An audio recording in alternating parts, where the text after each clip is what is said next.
তিনি সূক্ষ্মদর্শী, সব জানতা। পৃথিবীর কোনো চোখ ওনারা দেখতে পায় না, কিন্তু তার চোখ সবাইরে দেখে। চিল্লায় বলেন তো তিনি কে?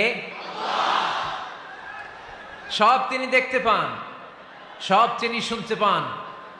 সাত আকাশের উপর সিদরাতুল মুনতাহা, তার উপরে আল্লাহর আরশ, তার উপরে আল্লাহর কুরসি, সেখানে আল্লাহ তাআলা সমাসীন।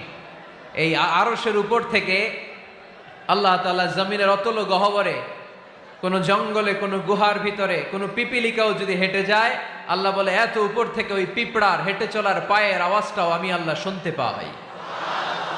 এজন্য কেউ যেটা শোনে না শোনে কে? কেউ যেটা দেখে না দেখে কে? কেউ যেটা পারে না পারে কে? আওয়াজ করে বলেন, আল্লাহ কি আমাদের কাছে না দূরে? আমার বাবা মা আমার যত কাছে, তার চাইতো আমার বেশি কাছের কে?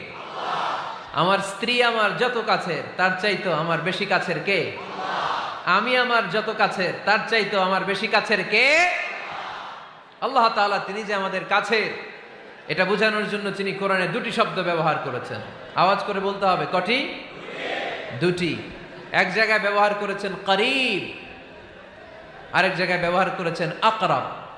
রব্বুল আলামিন বলেন, وَإِذَا سَأَلَكَ عِبَادِي عَنِّي فَإِنِّي قَرِيبٌ أُجِيبُ دَعْوَةَ الدَّاعِ إِذَا دَعَانِ فَلْيَسْتَجِيبُوا لِي وَلْيُؤْمِنُوا بِي لَعَلَّهُمْ يَرْشُدُونَ।